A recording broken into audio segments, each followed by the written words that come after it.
السلام عليكم ورحمة الله تعالى وبركاته. بسم الله الرحمن الرحيم والصلاة والسلام على أشرف المرسلين وعلى آله وصحبه أجمعين أما بعد. പരിശുദ്ധമായിരിക്കുന്ന അഹ്ലുസുന്നത്തി വൽ ജമാഅത്തിന്റെ ആശയങ്ങളും ആദർശങ്ങളും മുറുകെ പിടിക്കുവാനും അതടിസ്ഥാനത്തിൽ ജീവിച്ച് ഈമാൻ സലാമത്തായി മരിക്കുവാനും അള്ളാഹു നമുക്കും നമ്മളോട് ബന്ധപ്പെട്ട മുഴുവൻ ആളുകൾക്കും തൗഫീഖ് നൽകുമാറാകട്ടെ. എല്ലാവരും ദുആ ചെയ്യണമെന്ന് എല്ലാവരോടും അഭ്യർത്ഥിക്കുന്നു. പരിശുദ്ധമായിരിക്കുന്ന ദീനിൻ്റെ കവചമാണല്ലോ സമസ്ത കേരള ജംഇയ്യത്തുൽ ഉലമ. ആ സമസ്ത കേരള ജംഇയ്യത്തുൽ ഉലമ എന്ന സംഘടന, ആ സംഘടന വിഭാവനം ചെയ്യുന്ന പ്രവർത്തനങ്ങൾ അത് വിലയിരുത്തി മുന്നോട്ട് കൊണ്ടുപോകുന്ന അതിലെ കീഴ്ഘടകങ്ങൾ, ആ കീഴ്ഘടകങ്ങളൊക്കെ കൂടിയ ഒരു സംഘമാണ് ഇവിടെ ദീനി പ്രവർത്തനത്തിന് നേതൃത്വം നൽകുന്നത്. അതുകൊണ്ട് തന്നെ മഹത്തായിരിക്കുന്ന ആ സംഘടന മഹാന്മാർ വർഷങ്ങൾക്ക് മുമ്പ് രൂപീകരിച്ച് നമ്മളെ കൈകളിൽ ഏൽപ്പിച്ചു തന്ന ആ സംഘടന അതിമഹത്തായ ഒരു സംഘടനയാണ്. വളരെ ബഹുമാനമുള്ളൊരു സംഘടനയാണ്. അതില്ലായിരുന്നുവെങ്കിൽ കേരളം ഇന്ന് ആ കേരളത്തിൻ്റെ ശൈലി പിൻപറ്റിക്കൊണ്ട് ഇന്ത്യ രാജ്യത്തിൻ്റെ എല്ലാ ഭാഗത്തും മാത്രമല്ല ഇന്ത്യക്ക് പുറത്തുള്ള ചില സ്ഥലങ്ങളിലും പരിശുദ്ധമായിരിക്കുന്ന ദീന് വളർന്ന് വരില്ലായിരുന്നു. അത് വളരാനും അത് വികസിക്കാനും ഹേതുവായ ഒരു മഹത്തായ സംഘടനയാണ് സമസ്ത കേരള ജംഇയ്യത്തുൽ ഉലമ. ആ സമസ്ത കേരള ജംഇയ്യത്തുൽ ഉലമയുടെ പ്രവർത്തനങ്ങളെ തടസ്സപ്പെടുത്തുക എന്നതായിരുന്നു അതിൻ്റെ വിരോധികളായ മുഴുവൻ ആളുകളുടെയും ലക്ഷ്യം. ആദ്യകാലങ്ങളിൽ, അഥവാ ഒരു 60 കൊല്ലം മുമ്പ് അല്ലെങ്കിൽ ഒരു 75 കൊല്ലം മുമ്പ് വലിയ എതിർപ്പുകളൊന്നും അന്ന് നേരിടേണ്ടി വന്നിട്ടില്ലായിരുന്നു. വലിയ എതിർപ്പെന്ന് പറഞ്ഞാൽ ഇന്നത്തതുപോലുള്ള എതിർപ്പ്. കാരണം അന്ന് ഈ സംഘടനയും സംഘടനയുടെ കീഴിലുള്ള സ്ഥാപനങ്ങളും മറ്റ് പ്രവർത്തനങ്ങളും ഇത്രമാത്രം തഴച്ച് വളർന്നിട്ടില്ലായിരുന്നു. അത് കുറച്ച് മൂലന്മാരോട് യോഗം കൂടുന്നുണ്ട്, അവരെന്തൊക്കെ ഒന്ന് പറയുന്നുണ്ട്, വേണമെങ്കിൽ നമുക്ക് കേട്ടാൽ മതി, അല്ലെങ്കിൽ നമുക്കത് എന്തെങ്കിലും ആക്കാം എന്നൊക്കെയുള്ള നിലപാട് ചില ആളുകൾക്കുണ്ടായിരുന്നു. ഇന്ന് ആ നിലപാടിൽ നിന്നൊക്കെ മാറി ഇന്ന് ഇവിടുത്തെ ഭരണകൂടങ്ങൾ, ഇവിടെ സ്റ്റേറ്റ് ഭരിക്കുന്ന, അതുപോലെ നമ്മളെ ഫെഡറൽ, നമ്മുടെ ഇന്ത്യ ഭരിക്കുന്ന ഈ ഭരണകൂടങ്ങളൊക്കെ ഉറ്റുനോക്കുന്നത് മതസംഘടനകളുടെ കൂട്ടത്തിൽ മഹാനായ കാന്തപുരം ഉസ്താദ് അവറുകൾ നേതൃത്വം നൽകുന്ന ഈ സമസ്തയുടെ തീരുമാനങ്ങളിലേക്കും അതിൻ്റെ അഭ്യർത്ഥനകളിലേക്കും ഒക്കെയാണ്. ഈ മഹാന്മാരായിരിക്കുന്ന നേതാക്കൾ നേതൃത്വം കൊടുക്കുന്ന ഈ സംഘടന എന്ത് തീരുമാനമെടുക്കുന്നു എന്ന് സാഗൂതം ഇവരൊക്കെ വീക്ഷിക്കുന്നുണ്ട്. കാരണം അവർക്കറിയാം, ഈ രാജ്യത്തിനെതിരായ, ഈ രാജ്യത്തെ നാനാത്വത്തിൽ ഏകത്വം എന്ന ഈ തത്വം അംഗീകരിച്ച് വിശ്വസിക്കുന്ന ഇവിടുത്തെ ജനങ്ങൾക്ക് വിരുദ്ധമായ ഒരു തീരുമാനങ്ങളും ഈ സംഘടന ഇന്നുവരെ എടുത്തിട്ടില്ല, എടുക്കുകയില്ല എന്ന് ഇവർക്ക് വളരെ വ്യക്തമായി അറിയാം.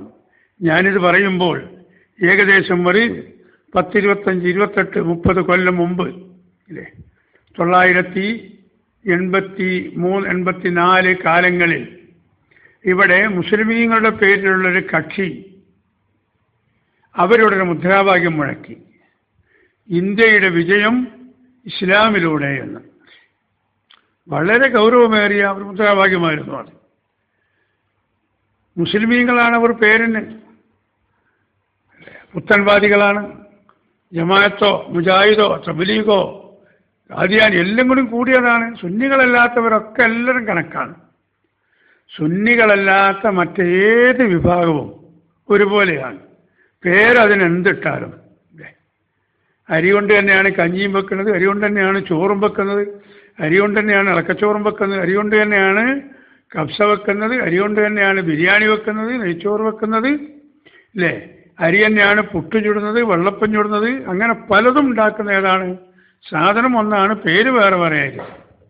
അതുപോലെ സുന്നി വിരോധികൾ അവർ ഏതൊക്കെ പേരിൽ വന്നാലും വെള്ളപ്പായത്തും കലത്തപ്പായത്തും ഒക്കെ ഒരു പേരും എങ്ങനെ വന്നാലും അവരൊക്കെ ദീനീ വിരോധികൾ തന്നെ. അള്ളാഹുവിൻ്റെ പരിശുദ്ധമായിരിക്കുന്ന ദീനാകുന്ന ഇന്നദ്ദീന ഇൻദല്ലാഹിൽ ഇസ്ലാം എന്ന് പറഞ്ഞ ആ ദീനിന് നിരക്കാത്ത കാര്യങ്ങളെ അവർ പറഞ്ഞിട്ടുള്ളൂ, അവർ ചെയ്യുന്നുമുള്ളൂ. അതിൽപ്പെട്ടൊരു കക്ഷിയാണ് ഏകദേശം 10-30 കൊല്ലം മുമ്പ് ഒരു മുദ്രാവാക്യം മുഴക്കി ഇവിടെ, ഇന്ത്യയുടെ വിജയം ഇസ്ലാമിലൂടെ. അന്ന് യശസ്വീരനായ ഈ കാലഘട്ടത്തിൻ്റെ ഏറ്റവും വലിയ ഒരു മഹാപണ്ഡിതനായിരുന്ന മഹാനായ മർഹൂം ശംസുൽ ഉലമ മഹാനവറുകൾ ശക്തിയുക്തം അതിൻ്റെ പിറ്റേന്ന് തന്നെ ആ മുദ്രാവാക്യത്തെ, ആ പ്രസ്താവനയെ നഖശിഖാന്തം എതിർത്തു. ഒരിക്കലും അങ്ങനെ പറയരുത്. ആ മുദ്രാവാക്യം ഇന്ത്യ രാജ്യത്തുള്ള മുസ്ലിമീങ്ങളുടേതല്ല, ഇവിടുത്തെ സുന്നികൾ അത് അംഗീകരിക്കുന്നില്ല. ഇന്ത്യയുടെ വിജയം ഇസ്ലാമിലൂടെ എന്ന ആ ഒരു മുദ്രാവാക്യം ഇവിടെ വിലപ്പോകില്ല, വളരെ വ്യക്തമായി പറഞ്ഞു കൊടുത്തു. കാരണം ഇന്ത്യ രാജ്യം എന്നുള്ള ഈ രാജ്യം അന്നും ഏകദേശം 115 കോടിയോളം ജനങ്ങൾ ഇവിടെ ജീവിക്കുന്നുണ്ട്. അതിൽ ഹിന്ദുവുണ്ട്, മുസൽമാനുണ്ട്, ക്രിസ്ത്യാനിയുണ്ട്, ബുദ്ധമതക്കാരുണ്ട്, സിഖുകാരുണ്ട്, ജൈനമതക്കാരുണ്ട്, മതത്തിലൊന്നും വിശ്വസിക്കാത്തവരുണ്ട്. എല്ലാവരും കൂടിയ ഒരു പൂങ്കാവനമാണിത്. അവിടെ ഈ ഹിന്ദുക്കളൊക്കെ ഇസ്ലാം മതം സ്വീകരിക്കണം. ഈ ഹിന്ദുക്കൾ മുഴുവനും ഇവിടെ മുസ്ലിമീങ്ങളുടെ ചര്യ അത് മാത്രമേ പിൻപറ്റാവൂ, ക്രിസ്ത്യാനികളും ബുദ്ധമതക്കാരും ഒക്കെ അങ്ങനെയാകണം എന്ന് ആരെങ്കിലും പറഞ്ഞാൽ അതിവിടെ നടക്കുകയില്ലെന്ന് വളരെ വ്യക്തമായി എല്ലാവർക്കും അറിയാമല്ലോ. ഇസ്ലാം വളരെ വിജയത്തിൻ്റെ മാർഗമാണ്. മുസ്ലിമായാൽ അവൻ വിജയിച്ചവനാണ്. മുസ്ലിമീങ്ങൾ മാത്രമേ വിജയിച്ചവരുള്ളൂ. ഇതൊക്കെ നമുക്ക് ഇന്ത്യ രാജ്യത്ത് പറയാൻ 926 വരെ ഇവിടെ സമരം ചെയ്ത് ഒരുപാട് മുസൽമാന്മാരുടെയും അല്ലാത്തവരുടെയും ചുടുനിണം ഈ രാജ്യത്തിൻ്റെ നാനാഭാഗത്തും ഒഴുക്കി വെള്ളക്കാരെ, ബ്രിട്ടീഷുകാരെ ഇവിടെ നാട്ടി ഓടിച്ചപ്പോൾ ഒരു ഭരണഘടന ഇവിടെ തയ്യാറാക്കിയത് മുസ്ലിമിന് മുസ്ലിമായിട്ടും ഹിന്ദുവിന് ഹിന്ദുവായിട്ടും മറ്റു മതക്കാർക്ക് ആ മതമനുസരിച്ചും ഇവിടെ ജീവിക്കുവാനും ആശയ പ്രചരണം നടത്തുവാനും ആരാധനാലയങ്ങൾ നിർമ്മിക്കുവാനും ഓരോരുത്തരുടെയും മതവിശ്വാസമനുസരിച്ച് ആരാധന നടത്തുവാനും ഇവിടെ ഏറ്റവും സുന്ദരമായിരിക്കുന്നൊരു ഭരണഘടന ഇന്ന് ഉള്ളൊരു രാജ്യമാണ് ഇന്ത്യ രാജ്യം. ആ രാജ്യത്ത് ഏതെങ്കിലും ഒരു ന്യൂനപക്ഷമായിരിക്കുന്ന ഒരു ചെറു സംഘത്തിൻ്റെ ഏതാനും വിവരദോഷികളായിരിക്കുന്ന ആളുകൾ വന്ന് ഇന്ത്യ രാജ്യത്തുള്ള 115 കോടി അന്നത്തെ കണക്ക്, ഇന്നത് 128 130 കോടിയായിട്ടുണ്ട്. അത്രയും ജനങ്ങളൊക്കെ ഇസ്ലാം മതം സ്വീകരിച്ചാലേ ഈ രാജ്യത്തിന് വിജയമുണ്ടാകൂ എന്ന അർത്ഥശൂന്യമായിരിക്കുന്ന ആ മുദ്രാവാക്യം മുഴക്കിയപ്പോൾ അതിന് ശബ്ദിക്കാൻ അന്നത്തെ സമസ്ത കേരള ജംഇയ്യത്തുൽ ഉലമയുടെ അന്നത്തെ ജനറൽ സെക്രട്ടറിയായ ബഹുമാനപ്പെട്ട മർഹൂം ശംസുൽ ഉലമയും ശംസുൽ ഉലമയുടെ ഓരം പറ്റിക്കൊണ്ട് പരിശുദ്ധമായിരിക്കുന്ന ദീനിൻ്റെ ഖിദ്മത്തിലായി സധൈര്യം മുന്നോട്ട് നീങ്ങുന്ന മഹാനായ കാന്തപുരം AP ഉസ്താദുമൊക്കെയാണ് ഉണ്ടായിരുന്നത്. ഞാനിപ്പോൾ ഇത് അനുസ്മരിക്കുന്നത് ഇങ്ങനെയുള്ള വിഘടനവാദങ്ങൾ ഇടയ്ക്കിടയ്ക്ക് പലരുടെ നാവിൽ പലരും യോഗം കൂടി തീരുമാനിക്കും, പലരും പോസ്റ്റർ ഒട്ടിക്കും. അതൊക്കെ ഇവിടെ അനൈക്യമുണ്ടാക്കാനേ സാധിക്കൂ. അതുകൊണ്ടൊന്നും ഒരു വിജയവും ഇവിടുത്തെ മുസ്ലിങ്ങൾക്കുണ്ടാവുകയില്ല, ഉണ്ടായിട്ടുമില്ല. ഉണ്ടായിടത്തോളം വിജയം മഹാന്മാരായിരിക്കുന്ന പണ്ഡിതന്മാർ പരിശുദ്ധമായിരിക്കുന്ന ദീനിനെ ഇന്ത്യ രാജ്യത്തിൻ്റെ തുറസ്സായ മൈതാനിയിൽ അത് ജനങ്ങൾക്ക് വിവരിച്ചു കൊടുത്തു. അപ്പോൾ കൃഷ്ണനും രാമനും കുഞ്ഞിക്കണ്ണനും കുഞ്ഞിരാമനും സീതയും ലക്ഷ്മിയും അങ്ങനെയുള്ള, അതുപോലെ ഫ്രാൻസിസും ജേക്കബും, ഇങ്ങനെ പേരുള്ള ഹൈന്ദവരും ക്രൈസ്തവരുമൊക്കെ സത്യമായിരിക്കുന്ന ഈ മതത്തിൻ്റെ ദൃഷ്ടാന്തങ്ങൾ അവർ മനസ്സിലാക്കുകയും ഈ ഉപദേശങ്ങൾ അവർ ചെവിക്കൊള്ളുകയും ചെയ്തപ്പോൾ അവർ സ്വയം സമർപ്പിതരായിക്കൊണ്ട് ഓരോ രാജ്യത്തുമുള്ള പണ്ഡിതന്മാരുടെ അടുക്കൽ വന്ന് അങ്ങോരോട് ഞങ്ങൾക്കൊന്ന് പറയാനുണ്ട്, പരിശുദ്ധമായിരിക്കുന്ന ഈ മതം പുൽകുവാൻ, അത് സ്വീകരിക്കുവാൻ ഞങ്ങളുടെ മനസ്സ് പാകമായിരിക്കുന്നു, അതുകൊണ്ട് ഞങ്ങൾ ഇസ്ലാമിലേക്ക് പ്രവേശിക്കുന്നു എന്ന് സ്വമേധയാ അവർ തീരുമാനിച്ച് വരുമ്പോഴാണ് അവർക്ക് അശ്ഹദു അല്ലാ ഇലാഹ ഇല്ലല്ലാഹ് അശ്ഹദു അന്ന മുഹമ്മദൻ റസൂലുള്ളാഹ് എന്ന കലിമത്തു തൗഹീദ് അവർക്ക് ഉച്ചരിച്ച് ചൊല്ലിക്കൊടുക്കുന്നത്.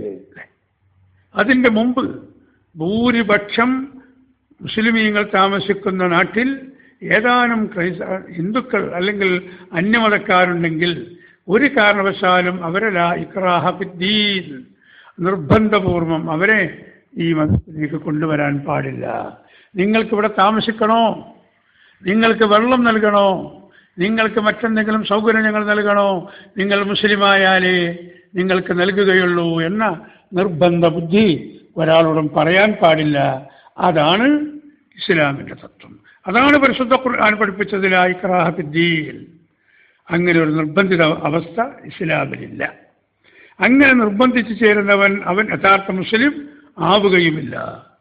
ന്യൂനപക്ഷമായ ഒരു സമൂഹത്തോട് വാളെടുത്തുകൊണ്ട് തോക്കെടുത്തുകൊണ്ട് നിങ്ങളിപ്പോൾ വധിച്ചു കളയും, അതുകൊണ്ട് നിങ്ങൾ കലിമത്തു തൗഹീദ് ചെല്ലണമെന്ന് പറഞ്ഞാൽ അവൻ്റെ ഹൃദയത്തിൻ്റെ അടിത്തട്ടിൽ നിന്നൊരിക്കലും ആ വാക്ക് ഉച്ചരിക്കുകയില്ല. നാവ് കൊണ്ട് മാത്രം പറഞ്ഞതുകൊണ്ട് അവൻ മുസ്ലിമാവുകയുമില്ല. അങ്ങനെയാണെങ്കിൽ തൗഹീദിൻ്റെ വാക്കുകൾ എത്രയോ പ്രാവശ്യം ഉരുവിട്ട ആളില്ലേ പ്രസിദ്ധ ഗായകൻ യേശുദാസ്, ആയിരക്കണക്കിന് പ്രാവശ്യം ലാ ഇലാഹ ഇല്ലല്ലാഹ് അദ്ദേഹം ചൊല്ലിയിട്ടുണ്ടാകും. പക്ഷേ അതുകൊണ്ട് അദ്ദേഹം മുസ്ലിമായിട്ടില്ല. മുസ്ലിമാകണമെങ്കിൽ സ്വയം തീരുമാനിച്ച് അവൻ്റെ ഹൃദയത്തിൻ്റെ അടിത്തട്ടിൽ നിന്ന്, അതല്ലേ നാം മദ്രസയിൽ 1-ാം ക്ലാസ്സിൽ തന്നെ പഠിക്കുന്നത്, ആദ്യം തന്നെ കുട്ടികളെ പഠിപ്പിക്കുന്ന അങ്ങനെയല്ലേ?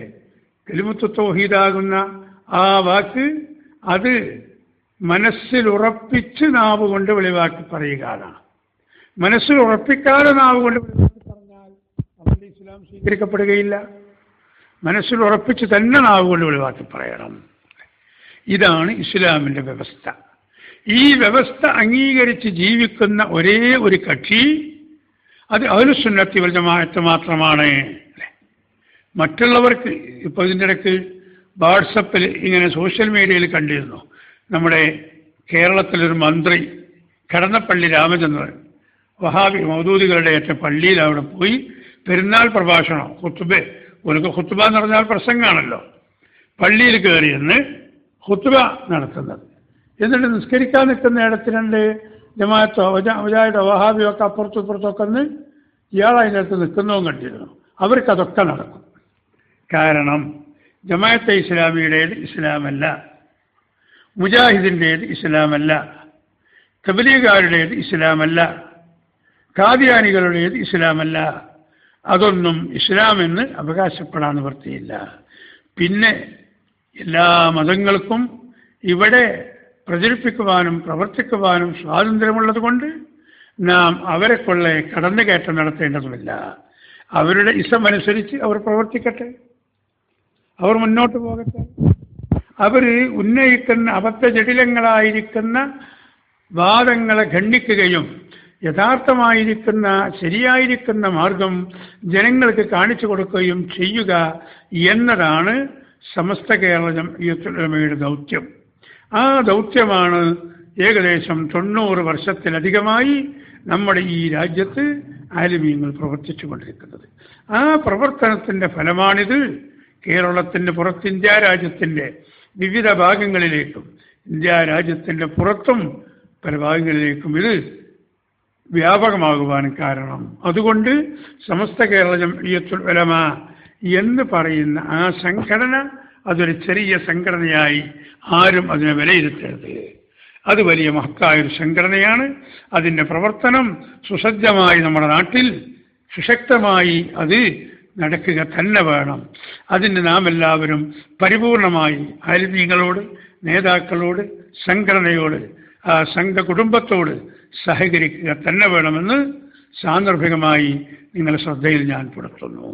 ആ സംഘടന ഇവിടെ പ്രവർത്തിക്കുന്നത് കൊണ്ടാണ് ഈ ഭീകരവാദവും തീവ്രവാദവും ഒന്നും വേണ്ടതുപോലെ നമ്മുടെ നാട്ടിൽ തഴച്ചു വളരാൻ കഴിയാതെ വന്നത്. ബഹുമാനപ്പെട്ട AP ഉസ്താദ് അവർകൾ കാശ്മീരിൽ നിന്ന് കുറച്ച് കുട്ടികളെ കൊണ്ടുവന്നു ഇവിടെ ദീൻ പഠിപ്പിക്കാൻ. എന്തിനാണ് അതിന് പ്രധാനമായിരിക്കുന്ന ലക്ഷ്യം? കാശ്മീരിൽ അവർ ഉറങ്ങാൻ കിടക്കുമ്പോഴും വെടിയൊച്ച കേൾക്കുകയാണ്. അവർ അതിരാവിലെ എഴുന്നേൽക്കുമ്പോഴും അവർ കേൾക്കുന്നത് വെടിയൊച്ചയാണ്. എന്നും അവിടെ ആക്രമണമാണ്. ഇപ്പം അടുത്തും കുറേ ആളുകൾ അവിടെ മരണപ്പെട്ടു പോയി. ഓരോ കാരണം ഓരോരുത്തരും അതിന് പറയും.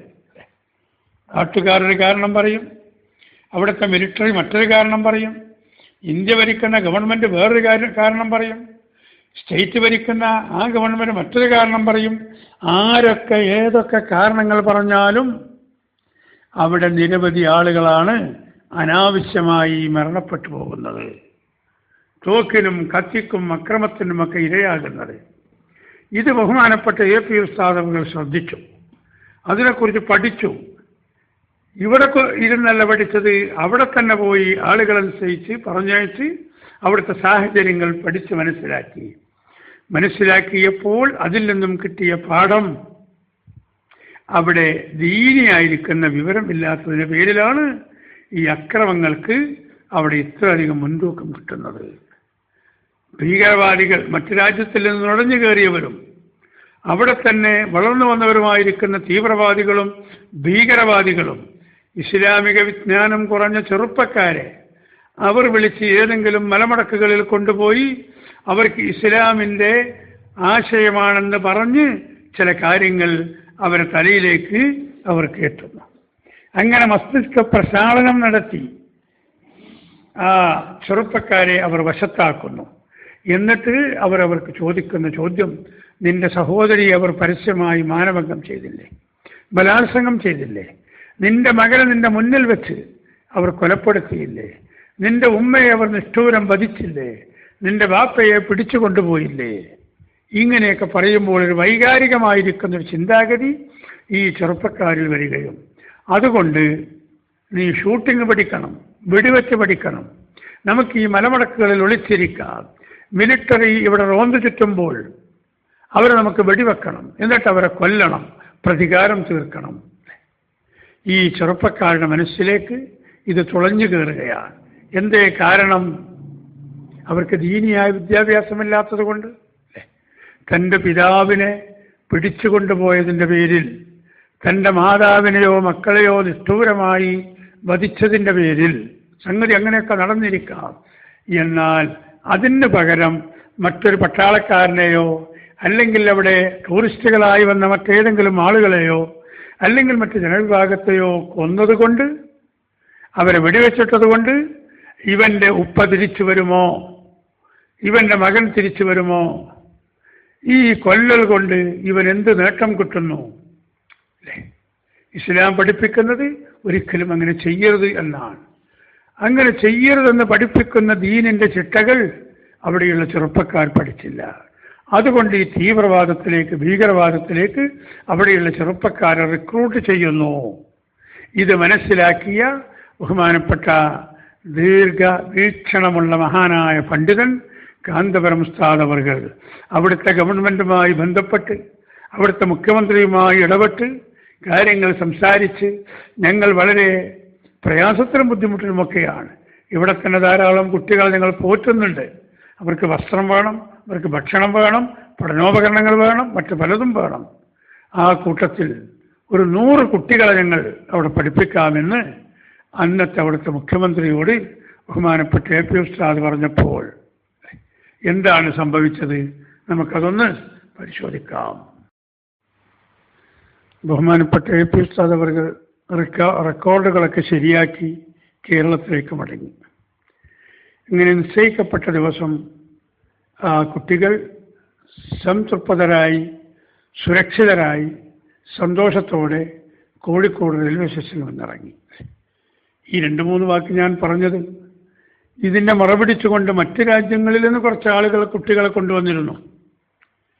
അവർ സംതൃപ്തരല്ല, സുരക്ഷിതരല്ല. അതുകൊണ്ട് തന്നെ റെയിൽവേ സ്റ്റേഷനിൽ അവരെ പിടിക്കപ്പെടേണ്ടി വന്നിട്ടുണ്ട്. ഞാനതിപ്പോൾ പരാമർശിക്കുകയല്ല, എല്ലാവർക്കും അറിയുന്ന കാര്യമാണ്. ഈ കുട്ടികൾ വന്നത് സന്തോഷത്തോടുകൂടി. അവരുടെ പല കുട്ടികളുടെയും രക്ഷിതാക്കളുണ്ട്. അതുകൊണ്ട് തന്നെ അവർ ഒരു ഉല്ലാസയാത്ര പോലെയാണ് കോഴിക്കോട് വന്നിറങ്ങുന്നത്. അങ്ങനെയുള്ള സൗകര്യങ്ങളൊക്കെ അവർക്ക് കാശ്മീർ ഗവൺമെൻറ്റും AP ഉസ്താദും കൂടി ചെയ്തു കൊടുത്തിരുന്നു. അങ്ങനെ അവർ വന്നു നോക്കുമ്പോൾ പറഞ്ഞതിൻ്റെ ഇരട്ടി കുട്ടികളുണ്ട്.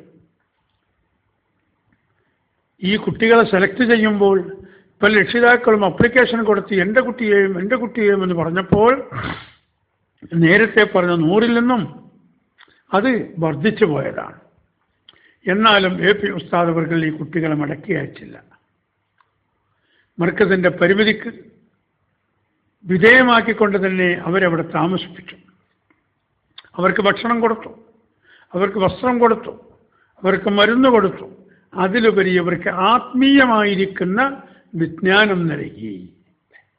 നല്ല സുമുഖരായ ആ ചെറിയ ചെറിയ മക്കൾ പരിശുദ്ധമായിരിക്കുന്ന ദീനിൻ്റെ ബാലപാഠം മർക്കസിൽ വെച്ച് നുകരാൻ തുടങ്ങി. മർക്കസ് ഹൈസ്കൂളിൽ ക്രിസ്ത്യാനികളും ഹിന്ദുക്കളും തൊപ്പിവെച്ച മുസ്ലിം കുട്ടികളും എല്ലാവരും തോൾ ചേർന്ന് കളിക്കുകയും ഉല്ലസിക്കുകയും ചെയ്തു. ഈ കുട്ടികൾക്ക് ഇതൊക്കെ ഒരു നവ്യാനുഭവമായിരുന്നു. മറ്റുള്ളവരോടൊപ്പം ഇടപഴകലും അവരോടൊപ്പം കളിക്കലും, 2 ടീമായി കളിക്കുമ്പോൾ ഒരു ടീം പരാജയപ്പെടലും മറ്റൊരു ടീം വിജയിക്കലും, രണ്ടാമതൊരു കളിയിൽ പരാജയപ്പെട്ട ടീം വിജയിക്കലും മറ്റേ ടീം പരാജയപ്പെടലും, അങ്ങനെ ആ ഇൻ്റർവെൽ സമയം അവർ ആഹ്ലാദഭരിതരായിക്കൊണ്ട് ഒരു പൂമ്പാറ്റകളെപ്പോലെ വാനമ്പാടികളെപ്പോലെ ആ സ്കൂളിൻ്റെ മുറ്റത്ത് കളിച്ചുല്ലസിച്ച് രസിക്കുന്ന കാഴ്ച നയനാനന്ദകരമായിരുന്നു, വളരെ നവ്യമായിരുന്നു. ഇതിന് കളമൊരുക്കിയ മഹാനായ കാന്തപുരം ഉസ്താദിനെ കേന്ദ്രത്തിൽ മന്ത്രിയായിരുന്ന വയലാർ രവി സാർ അദ്ദേഹം മുക്തകണ്ഠം പ്രശംസിക്കുകയാണ്. ഞങ്ങളുടെ നാട്ടിൻ്റെ അഭിമാനമാണിത്, ഞങ്ങൾക്കിത് ആഭിജാത്യമാണ്, ഞങ്ങൾക്കിത് അന്തസ്സാണ്.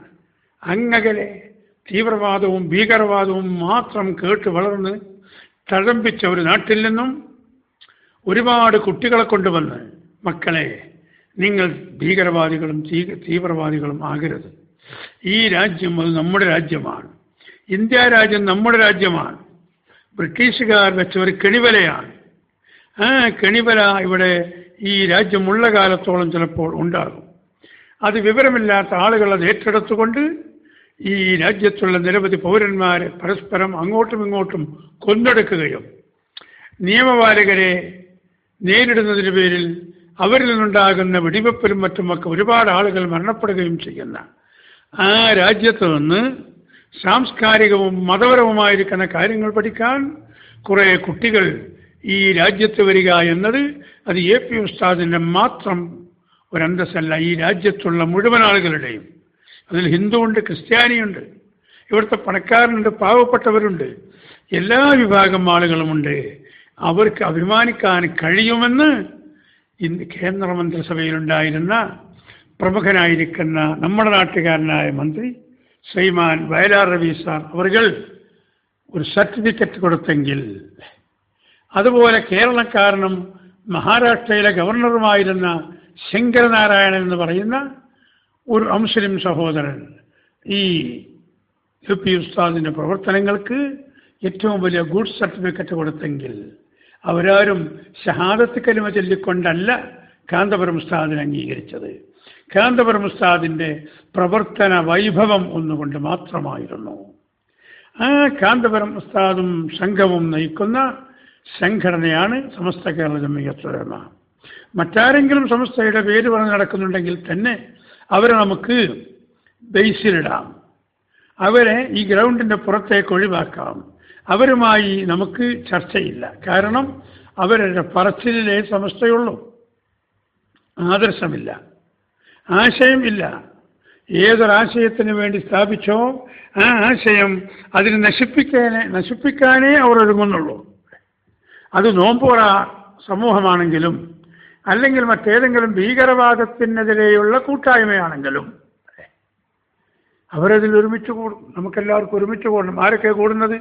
വഹാബി, മൗദൂദി, വഹാബികളിൽ ജിന്നൂരി, മടവൂരി, ഔദ്യോഗികം, അനൗദ്യോഗികം, പിന്നെ ഷെഹ്റൂരി, പിന്നെ മന്ത്രിച്ചൂരി, മന്ത്രിക്കാതെ ഊരി, ഇങ്ങനെ ഏതൊക്കെ കൗമതിലുണ്ടോ അവരൊക്കെ, പിന്നെ എല്ലാ ബാക്കി അലവരാദികളും സത്യത്തിൽ അവരെന്ന് വന്ന് അല്ലേ വഹാബികൾ നമ്മൾ അങ്ങനത്തെ ഒരു സംഘത്തിന് ഒരു ശ്രമത്തിന് വിളിക്കുകയാണെങ്കിൽ, അങ്ങനത്തെ ഒരു ഒത്തുകൂടലിനെ നമ്മളെ വിളിച്ചാൽ ആദ്യമായി നാം അവരോട് പറയുക, നിങ്ങൾ സുന്നികളെ കൊല്ലൽ നിർബന്ധമാണെന്ന് പറഞ്ഞ കക്ഷികളല്ലേ, സുന്നികളെ കൊല്ലൽ നിർബന്ധമാണ് എന്ന് നിങ്ങൾ പറയൽ മാത്രമല്ല നിങ്ങൾ എഴുതി വച്ച കക്ഷികളല്ലേ. ആ കക്ഷികൾ ആയ നിങ്ങൾ എങ്ങനെ ഈ ഭീകരവാദത്തിനെതിരെ നിങ്ങൾ യോഗം ചേരുമെന്ന് അവരോട് ആദ്യം ചോദിക്കും. നമ്മളോട് വിളിച്ചാൽ നമ്മളത് ചോദിക്കും. നമുക്കത് ചോദിക്കാൻ ന്യായമുണ്ട്. കാരണം ഒരു അരീക്കോട്ടുകാരനാണ് എഴുതി വെച്ചത്, സുന്നികളെ കൊല്ലൽ നിർബന്ധമാണ്, പറയൽ മാത്രമല്ല എഴുതി വെച്ചു. ഈ കൊല്ലൽ ഇത് ഭീകരവാദമല്ലേ? സുന്നികൾ ഒഴിച്ച് ബാക്കിയുള്ളവരെ കൊല്ലലേ ഭീകരവാദമുള്ളൂ. അങ്ങനെ ഭീകരവാദം ഇവിടെ മുഴക്കുകയും ഭീകരവാദം പ്രവർത്തിക്കുകയും ചെയ്യുന്ന ഈ കക്ഷികൾക്ക് എങ്ങനെ ഭീകരവാദത്തിനെതിരെ ഒരു യോഗം കൂടാൻ കഴിയും? അത് വേശ്യയുടെ ചാരിത്ര പ്രസംഗമല്ലേ? നേരം പുലരുന്നത് വരെ തൻ്റെ മാംസം വെച്ച് കാശാക്കിക്കൊണ്ട് പച്ച ശരീരം മറ്റുള്ളവർക്ക് കാഴ്ചവെച്ചുകൊണ്ട് എന്നിട്ട് രാവിലെ 10 മണിക്ക് അങ്ങാടിയിൽ വന്ന് ഈ ചാരിത്രം പ്രസംഗിക്കുകയാണെങ്കിൽ അതിനെന്തർത്ഥമാണുള്ളത്? അതുപോലെ ഈ രാജ്യത്തെ മുസ്ലിമീങ്ങളെ മുഴുവനും ബുദ്ധിമുട്ടാക്കുന്ന, മുസ്ലിമീങ്ങളെ കൊല്ലണമെന്ന് പറയുന്ന ഈ കക്ഷികൾ എങ്ങനെ അവർക്ക് ഭീകരവാദത്തിനെതിരെ ക്യാമ്പയിൻ നടത്താൻ കഴിയും? അവർ നടത്തിയ ക്യാമ്പയിൻ എങ്ങനെ ഭീകരവാദത്തിനെതിരാകും? അവർ തന്നെ ഭീകരവാദികളല്ലേ? സാധാരണക്കാരായിരിക്കുന്ന ആളുകൾ വഹാബികൾ ഈ കാര്യം പറയുമ്പോൾ ഞങ്ങൾക്കവിടെ ഭീകരവാദത്തിൻ്റെ ക്യാമ്പയിനുണ്ട്, ഞങ്ങൾ തീവ്രവാദത്തിനെതിരാണ്, ഭീകരവാദത്തിനെതിരാണെന്ന് പറയുമ്പോൾ ഈ കാര്യങ്ങൾ പ്രിയമുള്ള സഹോദരന്മാരെ അവരോട് നിങ്ങൾ ചോദിക്കണം. ഇവിടെ ഭീകരവാദം നടത്തിയിട്ടല്ലേ കോഴിക്കോട് മൊഹീദ്ദീൻ പള്ളി അവർ പിടിച്ചെടുത്തത്? അവിടെയുള്ള സുന്നികളെ അവർ അടിച്ച് പുറത്താക്കിക്കൊണ്ടല്ലേ ആ പള്ളി അവർ സ്വന്തമാക്കിയത്? അവർക്ക് എന്തെങ്കിലും അവകാശം ആ പള്ളിയിലുണ്ടായിരുന്നോ? തൊട്ടപ്പുറത്ത് ഇടയങ്ങരയിലുള്ള ഷാദുലി പള്ളി എത്ര സുന്നികൾക്കാണെന്ന് പരിക്ക് പറ്റി ആശുപത്രിയിൽ കിടക്കേണ്ടി വന്നത്. എന്നിട്ട് ആ പള്ളി അവർ രാഷ്ട്രീയ സ്വാധീനം ഉപയോഗിച്ച് അവിടെ സ്വന്തമാക്കിയില്ലേ? ഇതിലപ്പുറം വലിയ ഭീകരവാദം എന്താണ്? ഓ വഹാബികളെ, അല്ലെങ്കിൽ മൗദൂദികളെ, അല്ലെങ്കിൽ ഇങ്ങനത്തെ ഭീകരവാദികളെ, നിങ്ങൾക്ക് സുന്നത്ത് ജമാഅത്തിന്റെ ആശയം ശരിയല്ലെന്ന് തോന്നുന്നുവെങ്കിൽ നിങ്ങൾ അതുവരെ ആ പള്ളിയിൽ വന്ന് നിസ്കരിച്ചു. ഒരു ഇമാമിന്റെ പിന്നിൽ നിങ്ങൾ 20 റക്അത്ത് തറാവീഹ് നിസ്കരിച്ചു. ആ ഇമാമിന്റെ പിന്നിൽ നിങ്ങൾ കൂട്ടുപ്രാർത്ഥനയ്ക്ക് നേതൃത്വം നൽകി. അങ്ങനെ പലതും നിങ്ങൾ ചെയ്തു. എന്നിട്ട് നിങ്ങൾക്കതൊന്നും ശരിയല്ലെന്നുള്ള അഭിപ്രായം നിങ്ങൾക്കുണ്ടെങ്കിൽ നിങ്ങൾക്ക് എവിടെയെങ്കിലും ഒരു 10 സെന്റ് സ്ഥലം വാങ്ങി സ്വന്തം ഒരു പള്ളിയെടുത്ത് സമാധാനപരമായി നിങ്ങൾ പിരിഞ്ഞുപോയി നിങ്ങളുടെ ആശയവും ആദർശവും നിങ്ങൾ പ്രചരിപ്പിക്കുകയും എന്നിട്ട് ഏതെങ്കിലും ഈമാനില്ലാത്ത ആളുകളെ നിങ്ങൾക്കതിലേക്ക് കിട്ടുകയാണെങ്കിൽ ഞങ്ങൾ അതിന് നിങ്ങളെ ഒന്നും ആക്ഷേപിക്കുന്നില്ല. കാരണം ലക്കും ദീനുക്കും വലിയ ദീൻ, നിങ്ങൾക്ക് നിങ്ങളുടെ ആശയമനുസരിച്ച് പ്രചരിപ്പിക്കാം, പ്രവർത്തിക്കാം, ആളെ കൂട്ടാം. ഞങ്ങൾക്ക് ഞങ്ങൾ ആശയമനുസരിച്ച് ഞങ്ങൾ പ്രവർത്തിക്കും, ഞങ്ങൾ പ്രചരിപ്പിക്കും, ഞങ്ങൾ പ്രവർത്തിക്കും, ഞങ്ങൾ ആളെ കൂട്ടും. ഞങ്ങൾ വിചാരിച്ചവർ മാത്രമാണ് ഈ ലോകത്തുണ്ടാവുക എന്ന തത്വമൊന്നും ഞങ്ങൾക്കില്ല. പരിശുദ്ധമായിരിക്കുന്ന ദീനിന്റെ നുബുവത്ത് റസൂലുള്ളാഹി സ്വല്ലല്ലാഹു അലൈഹി വസല്ലം തങ്ങൾക്ക് തൻ്റെ 40ാമത്തെ വയസ്സിൽ നൽകിയിട്ട് 13 കൊല്ലം നിരന്തരമായി റസൂലുള്ള മക്കയിൽ പ്രചരണം നടത്തിയിട്ട് തൻ്റെ തൊട്ടയൽവാസിയായിരിക്കുന്ന അബൂജഹിൽ ഇസ്ലാമിലേക്ക് വന്നിട്ടില്ല. മക്കയിലുള്ള 80% ആളുകളും വന്ന് ഇസ്ലാം മതം സ്വീകരിച്ചിട്ടില്ല. പിന്നീടൊരു 10 വർഷം മദീനയിൽ വെച്ചും മഹാനായ റസൂലുള്ളാഹി സ്വല്ലല്ലാഹു അലൈഹി വസല്ലം തങ്ങൾ ഇസ്ലാമിക പ്രബോധന പ്രവർത്തനങ്ങൾ നടത്തിയപ്പോൾ മദീനത്തും ആ രാജ്യത്തുമുള്ള മുഴുവൻ ആളുകളും ഇസ്ലാമിലേക്ക് വന്നിട്ടില്ല. അത് അല്ലാഹു തആലയുടെ തീരുമാനമാണ്. കുറേ ആളുകൾ വന്നു, ഇസ്ലാം മതം സ്വീകരിച്ചു, അവർ ഇസ്ലാമിൻ്റെ പ്രവർത്തകരായി, ദീനിൻ്റെ വാക്താക്കളായി. അവരിങ്ങനെ ഈ ദീനിങ്ങനെ കൈമാറി തന്ന്, ആ കൈമാറി തന്ന ദീന് ഞങ്ങളുടെ പ്രവർത്തിക്കുവാനും പ്രചരിപ്പിക്കുവാനും ഒരുങ്ങുമ്പോൾ ഞങ്ങൾക്ക് നിസ്കരിക്കാൻ വേണ്ടി, ഞങ്ങൾക്ക് ഇബാദത്ത് ചെയ്യാൻ വേണ്ടി ഞങ്ങൾ നിർമ്മിച്ച പള്ളി, അത് തന്നെ നിങ്ങൾ മഹാന്മാരായിരിക്കുന്ന ഔലിയാക്കളുടെ പേരിൽ നിർമ്മിച്ച പള്ളി, മുഹ്യിദ്ദീൻ പള്ളി, ശാദുലി പള്ളി പോലെയുള്ള അത്രമാത്രം നിങ്ങൾക്ക് ശിർക്കാണെന്ന് നിങ്ങൾ 100 വട്ടം പറയുന്ന ആ പള്ളി നിങ്ങൾ ഭീകരാന്തരീക്ഷത്തിൽ തട്ടിയെടുത്തെങ്കിൽ ഈ രാജ്യത്തെ ഏറ്റവും വലിയ ഭീകരവാദികൾ, ഏറ്റവും വലിയ തീവ്രവാദികൾ സുന്നി വിരോധികളാണ്. ആ സുന്നി വിരോധികളുടെ കൂട്ടത്തിൽ ആരൊക്കെ ഉണ്ടോ അവരുടെ പേരൊന്നും ഇപ്പോൾ പറഞ്ഞാൽ നേരം മുളക്കോളം പറയേണ്ടി വരും. അതുകൊണ്ട് ആരൊക്കെ ഉണ്ടെങ്കിലും അവരെത്ര കക്ഷികളാണെങ്കിലും അവരൊക്കെ തീവ്രവാദികളാണ്. അല്ലെ, അവരോട് ഒട്ടി നിൽക്കുന്ന ചേളാരികൾ അവരും അങ്ങനെയാണ്. ചേളാരികൾക്കും അങ്ങനെ ആശയമില്ലാത്തത് കൊണ്ടല്ലേ അവർ ഈ വഹാബികളെ പല കാര്യങ്ങളിലും അവരിങ്ങനെ പങ്കുകാരാകുന്നത്. അങ്ങനെ പങ്കുകാരായിട്ടാണ് അവർ കണ്ണൂർ ജില്ലയിലെ പരിയാരത്തിനടുത്ത ഓണപ്പറമ്പിൽ, കൊട്ടിലക്കടുത്ത ഓണപ്പറമ്പിൽ നല്ല സുന്ദരമായ ഒരു പള്ളി, ഒരു പ്രശ്നവും ആ നാട്ടിലുണ്ടായിരുന്ന് മനസ്സിലാക്കി അവിടുത്തെ സുന്നികളെടുത്ത് പിറ്റേ ദിവസം ഖബറുൽ കാന്തപുരം ഉസ്താദ് അവർകൾ ജനങ്ങൾക്ക് അത് നിസ്കരിക്കാൻ തുറന്നു കൊടുക്കുകയാണ്. അതിൻ്റെ ഒരു തലേ രാത്രി യശാസമയത്തോട് അടുത്ത് കുറേ ഭീകരവാദികൾ വന്ന് പള്ളി അടിച്ചു പൊളിച്ചെന്ന് പറഞ്ഞാൽ അവിടെ എന്തൊക്കെ പൊളിക്കാൻ പറ്റുമോ അതൊക്കെ അവർ പൊളിച്ചു. പരിശുദ്ധമായിരിക്കുന്ന ദീന് കുട്ടികൾക്ക് പഠിപ്പിക്കാൻ വേണ്ടി അവിടെ എടുത്ത സുന്ദരമായിരിക്കുന്ന മദ്രസ, അതിൻ്റെ വരാന്തയിലുള്ള നല്ല സ്റ്റീൽ കൊണ്ട് കവർ ചെയ്ത് അതിൻ്റെ ആ ഡ്രില്ലുകൾ, കൈപ്പിടുത്തങ്ങൾ അത് മുഴുവനും വലിച്ച് പൊളിച്ച് പുറത്തിട്ടു. അതിൻ്റെ വരാന്തയിൽ പതിച്ചിരുന്ന 1-ാം നമ്പർ ടൈൽസ് അവർ കൊത്തി പൊളിച്ച് ഇളക്കി പുറത്തേക്ക് വലിച്ചെറിഞ്ഞു. ഇങ്ങനെ ഭീകരാന്തരീക്ഷം സൃഷ്ടിച്ചു. ആരാണിവർ? ഇവരുടെ തുടക്കവും എങ്ങനെയാണ്? റിയാദിൽ നിന്ന്, ഇപ്പോൾ റിയാദ് എന്ന് പറയുന്ന നജദിൽ നിന്നും ഈ ഭീകരവാദികൾ പടയോട്ടം നടത്തി വരുന്ന വഴിക്ക് മുഴുവനും അക്രമമൊഴിച്ചുവിട്ട് പരിശുദ്ധമായിരിക്കുന്ന മക്കയിലെത്തി ആ കഅബ ശരീഫിനുള്ളിൽ കയറി അവർ താണ്ഡവമാടി. അവിടെ ഉണ്ടായിരുന്ന അമൂല്യ വസ്തുക്കളൊക്കെ അന്നത്തെ ആ ഭീകര തീവ്രവാദികൾ എടുത്തുകൊണ്ട് പോയി കൊള്ളയടിച്ചു. അങ്ങനെ സൗദി അറേബ്യയുടെ വിവിധ ഭാഗങ്ങളിൽ കൊള്ളയും കൊലയും നടത്തിക്കൊണ്ട് അന്നവിടെ ഭരിച്ചിരുന്ന രാജാവിനെ സ്വാധീനിച്ചുകൊണ്ട് അതിൻ്റെ മിലിറ്ററിയിലും അതുപോലെ പോലീസിലുമൊക്കെ അവർ സ്വാധീനമുണ്ടാക്കി സാധുക്കളായിരിക്കുന്ന ഒരുപാട് ആളുകളെ നിർബന്ധപൂർവം അവരെ ആ വഹാബിയത്തിലേക്ക് ചേർത്തുകൊണ്ട് അവരവിടെ തേർവാഴ്ച നടത്തി. അങ്ങനെ ഇതിൻ്റെ തുടക്കം മുതലേ ഭീകരവാദവും തീവ്രവാദവും ഇവിടെ പ്രചരിപ്പിക്കുകയും പ്രവർത്തിക്കുകയും ചെയ്യുന്ന കക്ഷികളുടെ ആ പിൻഗാമികളാകുന്ന ഈ നാട്ടിലെ വഹാബികളോട് അരുചേർന്ന് വന്നുകൊണ്ട് ചേളാരിക്കാരായിരിക്കുന്ന ആളുകൾ വഹാബികൾക്ക് ശക്തി പകർന്നു കൊടുത്തു. കണ്ണൂർ ജില്ലയിലെ ഓണപ്പറമ്പിൽ പള്ളി അവർ പൊളിച്ചു, മദ്രസ അവർ നശിപ്പിച്ചു.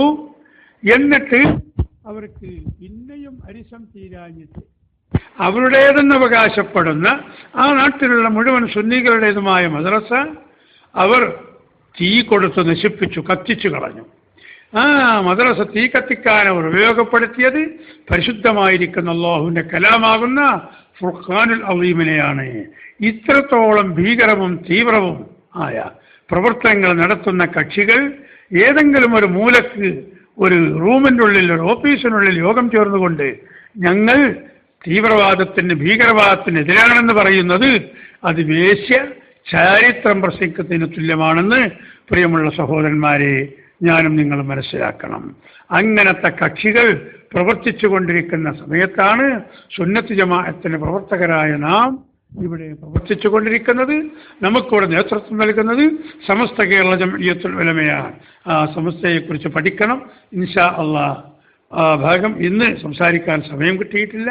ഇൻഷാ അള്ളാഹ് മദ്രസയൊക്കെ തുറക്കലും മറ്റു കാര്യങ്ങളുമൊക്കെ ഉണ്ട്. അതൊക്കെ ഉൾപ്പെടുത്തിക്കൊണ്ട് തന്നെ എന്തിനാണ് സമസ്ത എന്നുള്ളത് നാം മനസ്സിലാക്കാൻ നമ്മളൊക്കെ തയ്യാറാകണമെന്നും ഈ കാര്യങ്ങൾ ഇതൊരു വഴവല്ല, ഒരു പ്രസംഗമല്ല, നമ്മളുള്ള സംവാദമാണ്. ഈ സംവദിക്കുന്ന നിങ്ങളൊക്കെ ശ്രദ്ധിച്ച് കേട്ട് മറ്റുള്ളവരിലേക്ക് പകർന്നു കൊടുത്തുകൊണ്ട് നമ്മുടെ ആശയവും ആദർശവും പ്രചരിപ്പിക്കാൻ നമ്മളൊക്കെ മുന്നോട്ട് വന്ന് ഈ സംഘടനയെക്കുറിച്ച് വേണ്ടതുപോലെ പഠിച്ച് നമ്മളൊക്കെ അതിൻ്റെ വാക്താക്കളും മറ്റുള്ളവരിലേക്ക് ചേർക്കുവാനുള്ള ശ്രമങ്ങളും നാം നടത്തണമെന്ന് നിങ്ങളോട് അഭ്യർത്ഥിച്ചുകൊണ്ട് എനിക്കും കുടുംബത്തിനും വേണ്ടി ദുആ ചെയ്യണമെന്ന് വസിയ്യത്ത് ചെയ്ത് ഞാൻ തൽക്കാലം അവസാനിപ്പിക്കട്ടെ. ഇൻഷാ അല്ലാഹ് ബാക്കി നമുക്ക് നാളെ പരാമർശിക്കാം. ആഖിറു ദഅ്വാനാ അൽഹംദുലില്ലാഹി റബ്ബിൽ ആലമീൻ.